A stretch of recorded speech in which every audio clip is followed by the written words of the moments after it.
Welcome to 9 vibes. ఉట్టికి ఎగరలేనమ్మా ఆకాశానికి ఎగురుతా అందట, ఇది సామెత. సరిగ్గా ఇది తెలంగాణలో బీజేపీ పరిస్థితికి సరిపోయేలా ఉంది. పార్టీ అధిష్టానం అనుకున్నది ఒకటైతే వాస్తవ పరిస్థితులు అందుకు భిన్నంగా ఉన్నాయి. క్షేత్రస్థాయిలో పార్టీ బలం నానాటికి పడిపోతుంది. కేడర్కు దిశానిర్దేశం లేక దిక్కులు చూస్తున్న తరుణంలో ఎవరు గెలుస్తారో ఎవరు ఓడతారో అన్న చర్చ మొదలైంది. సంఖ్యాపరంగా గత ఎన్నికల్లో సాధించిన 4 ఎంపీ సీట్లు గెలుస్తారా అన్నట్లుంది ప్రస్తుత పరిస్థితి అంటున్నారు రాజకీయ విశ్లేషకులు.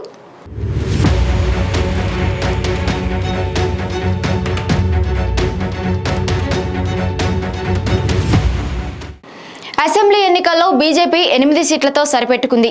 పార్టీకి కంచుకోటగా భావించే హైదరాబాద్ రంగారెడ్డిలో ఒక రాజాసింగ్ తప్పితే ఎవరూ గెలవలేదు. హిందూ బెల్ట్గా చెప్పుకునే ఉమ్మడి ఆదిలాబాద్, ఉమ్మడి నిజామాబాద్లో మాత్రమే పార్టీ పటిష్టమన్నట్లుగా కనిపిస్తోంది. కట్ చేసి చూస్తే లోక్సభ ఎన్నికల నాటికి సీన్ సితారా అవుతున్నట్లుగా విశ్లేషణలు వినిపిస్తున్నాయి. ఇంతకాలం వాపును చూసి బలుపు అనుకుని బతుకుతున్న ఆ పార్టీకి ఇప్పుడు కూడా తత్వం బోధపడినట్లుగా లేదు. రాష్ట్ర నేతల అరచేతిలో స్వర్గం చూపిస్తుంటే కళ్ళు బయర్లు కమ్మిన కేంద్ర నాయకత్వం అదే నిజమన్నట్లుగా వారి మాటల్నే విశ్వసిస్తోంది. ఎక్కే గడప దిగే గడప అన్నట్లుగా కేంద్ర నాయకులు టూర్లు వేసి పోవడమే తప్ప వారికి క్షేత్రస్థాయిలో పార్టీ పరిస్థితులను వారికి వివరించే వాళ్లే లేరు. బీఆర్ఎస్ దెబ్బతింటే తాము ఆ ప్లేస్లో ఉంటామని పగటి కనలు కనడం మినహా రేవంత్ రెడ్డి నాయకత్వంలో కాంగ్రెస్ పార్టీ రోజుకు రోజుకి దూసుకుపోతుందని, అందనంత ఎత్తుకు ఎదిగిపోతుందని వాళ్ళు గ్రహించలేకపోతున్నారు. ఈలోపు పుణ్యకాలం గడిచిపోయిందని చెప్పక తప్పదు. ఏ పార్టీకైనా సంస్థాగత నిర్మాణము, ప్రాంతీయంగా సరైన నిర్ణయం అవసరం. బీజేపీకి ఇప్పుడు అవి రెండూ కొరవడ్డాయని చెప్పుకోవాల్సిందే. నేతల మొహర్బానీ తప్పితే కేడర్ను పట్టించుకున్న వాళ్ళు ఎక్కడా కనిపించడం లేదు. పోలింగ్ బూత్ స్థాయిలో పార్టీ నిర్ధారణపై దృష్టి పెట్టకుండా వారానికి ఒకసారి ఢిల్లీ నుంచి ఇన్ఛార్జీలు వచ్చి మాట్లాడకపోతే సరిపోతుందా? ఇటీవల జరిగిన టిఫిన్ పే చర్చ, గావ్ చలో లాంటి కార్యక్రమాల్లో ఆశాజనకమైన ఫీడ్బ్యాక్ లేకపోయినా పార్టీ పెద్దలు పట్టించుకున్న దాఖలాలు లేవు. రాష్ట్ర నాయకులుగా చెప్పుకుంటున్న వారంతా ఎవరికి వారే యమునా తీరే అన్నట్లుగా ప్రవర్తిస్తుంటే కేంద్ర నాయకత్వం మీనమేషాలు లెక్కిస్తోంది. వారిని కట్టడి చేసేందుకు ప్రయత్నించడం లేదు. త్వరలో కొత్త వారికి పాత వారికి మధ్య సంఘర్షణ తప్పదన్న చర్చ కూడా పార్టీ వర్గాల్లో వినిపిస్తోంది.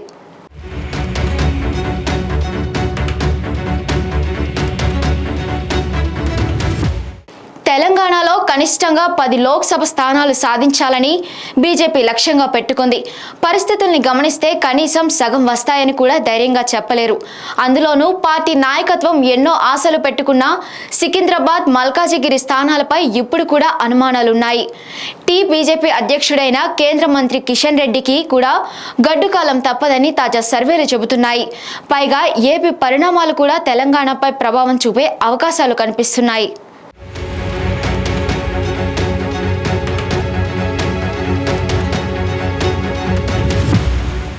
కిషన్ రెడ్డి 2018 అసెంబ్లీ ఎన్నికల్లో అంబర్పేట నుంచి ఓడిపోయారు. తర్వాత జరిగిన లోక్సభ ఎన్నికల్లో సికింద్రాబాద్ నుంచి పోటీ చేసి గెలిచారు.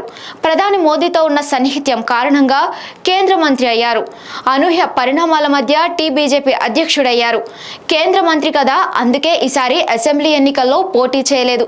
సికింద్రాబాద్ లోక్సభ స్థానాల్లో పోటీ చేయబోతున్న ఆయన విజయావకాశాలపై నీలి నీడలు అలుముకున్నాయి.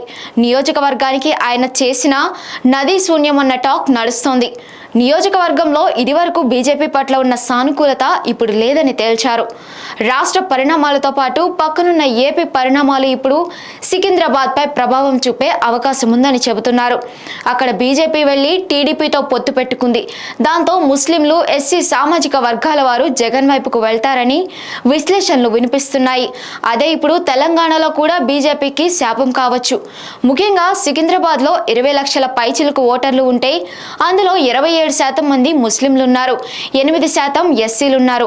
అంటే 5 లక్షలకు పైగా ముస్లింలు, దాదాపు 1,75,000 మంది దళిత సామాజిక వర్గాల వారున్నారు. వారంతా బీజేపీకి వ్యతిరేకంగా ఓటు వేయడం ఖాయమని చెబుతున్న తరుణంలో బీజేపీకి రాజకీయంగా తీవ్ర నష్టం వాటిల్లుతుందని అంచనా వేస్తున్నారు. ఆయా వర్గాలు ఇప్పుడు కాంగ్రెస్ కు ఓటేసే అవకాశాలే ఎక్కువగా ఉన్నాయి. సికింద్రాబాద్ కూడా మల్కాజిగిరి లాంటిదేనని చెప్పక తప్పదు. అక్కడ సెటిలర్లు, కార్మిక వర్గాలు, ముస్లిం, దళిత ఓటర్లు గణనీయంగానే ఉన్నారు. మల్కాజిగిరి నియోజకవర్గంలో ఈసారి తెలంగాణ మాజీ మంత్రి ఈటల రాజేందర్ బరిలోకి దిగుతున్నారు. ఆయన 2 అసెంబ్లీ నియోజకవర్గాల్లో ఓడిపోయారు. మల్కాజిగిరిలో 32 నుంచి 33 లక్షల ఓటర్లున్నారు. ముస్లింలు, దళితులు తలా 9% ఓటర్లుంటారు. అంటే దాదాపు 6 లక్షల మంది ఓటర్లు అన్నమాట. మల్కాజిగిరిలో ఓటర్లు టర్నౌట్ 50% ఉంటే గొప్ప. ఇప్పుడు ముస్లింలు, దళితులు బీజేపీపై గుర్రుగా ఉన్నారన్న వార్తల నడుమ వారి ఓటింగ్ కీలకమవుతుంది. పైగా రేవంత్ రెడ్డి మల్కాజిగిరి ఎంపీ అయిన తర్వాతే రాజకీయాల్లో పుంజుకుని సీఎం పీఠం ఎక్కారు. ఆయనతో పాటు కాంగ్రెస్ పార్టీ ప్రభావం మల్కాజిగిరిపై ఎక్కువగానే ఉంటుంది. కార్మిక సంఘాల్లో కొంతవరకు బీఆర్ఎస్ పట్ల ఇంకా అభిమానం ఉన్నట్లు వార్తలు వస్తున్న నేపథ్యంలో ఆ పార్టీ బీజేపీ ఓట్లను చీల్చేస్తుందన్న విశ్లేషణలు కూడా తెర మీదకు వస్తున్నాయి. మల్కాజిగిరి, సికింద్రాబాద్ మాత్రమే కాకుండా ఇతర చోట్ల కూడా బీజేపీకి కష్టకాలం తప్పదనిపిస్తోంది. పార్టీలో ఐక్యత లోపించింది. 3-4 పార్టీలు మారి మొదటిసారి కామారెడ్డిలో ఎమ్మెల్యే అయిన వెంకట రమణారెడ్డి కూడా తనకు సీఎం పదవి కావాలంటున్నారు. అలాంటి బహిరంగ ప్రకటనలు క్రమశిక్షణ రాహిత్యానికి నిదర్శనంగా నిలుస్తాయి. జిల్లాల్లో గ్రూపు తగాదాలు పార్టీని కుంగదీస్తున్నాయి. జనంలో పార్టీని పలుచన చేస్తున్నాయి.